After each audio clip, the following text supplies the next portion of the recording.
Tristan, Yep. welcome back to Lima. Thanks. It's great to see you here again, and I'd like to welcome the 4 chefs that are involved in the Bilateral Young Chef Exchange Program. Aidan and Sarah from Australia, and from Peru we have Cesar and Monica. The program's going great. We've had a lot of positive feedback, so everyone's really taking a lot out of it, and I think we're seeing the results already in that they're already communicating, making networks and telling their peers about what's happened, so looking forward to the Peruvian leg kicking off. Australia and Peru have got a lot in common, and I think this Bilateral Young Chef program, thanks to the hard work of Tristan, supported by the Australian Embassy in Lima, is making a really good contribution to the bilateral relationship, bringing young Peruvians and young Australians together around food, and that's a good thing for both countries. My name's Aidan Stevens. I work for Bentley Restaurant and Bar. I sort of work at all 4 of the venues, and my role is group development chef. Yeah, sort of coming here, I didn't really know what to expect. The whole thing was quite new to me. You know, all those influences, then adding in, you know, the ceviche and the anticuchos and the parrilla grills and all that sort of stuff, like that was very interesting to me. I've never worked in a restaurant quite this size, with this many chefs working together towards the same goal. I think Peru has been, so far, a very positive experience. My name's Sarah Knights. I'm the senior sous chef of Key Restaurant in Sydney, Australia. I had expectations to see different ingredients, definitely. Guinea pigs were definitely on my list of things that I knew I was going to see. Wasn't sure really know what to expect, but I got to clean some of those yesterday, so that was really good. And just the different produce as well, the different varieties of corn, potatoes. I was just expecting to see a lot of that, which I have done, which has been really, really good.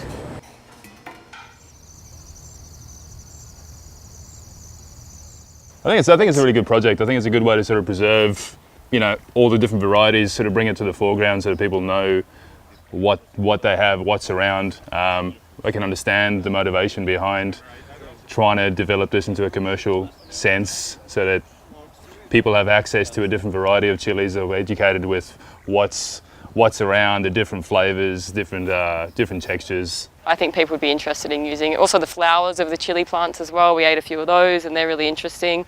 I know there's a lot of chefs that would be kind of willing and happy and able to use those. Yeah, we've got a couple of organic farmers up in the Blue Mountains that grow some stuff for us.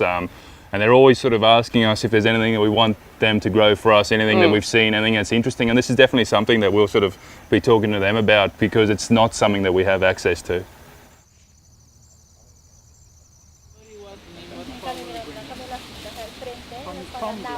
It's such a great thing to be to sort of see where Central sources their ingredients and to sort of meet the people that are behind the restaurant. It's very interesting. It's very interesting to see things that we've never seen before, see how they grow, see what they look like, see what parts of the plants you can eat, what you can't eat.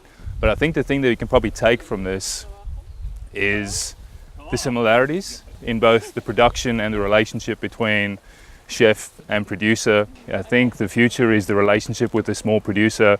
That's the future of cooking. Also seen a couple of interesting things as well, that like what we have something growing in Australia called warrigal greens that also grows here. It looks very, very similar to what we think is a native ingredient in Australia. So it kind of opens up questions to, you know, were those species that we call native Australian, you know, actually introduced many years ago. So I've learned all different stuff like that.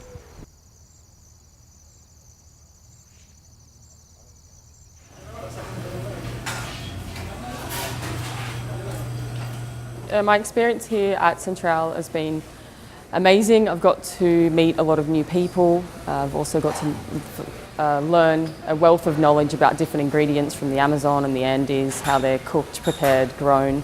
But mainly the relationship that I have made with quite a few of the young chefs here has been really, really good, because at the end of the day, they are the future of the industry. So I think building relationships with those guys is going to be very beneficial for me.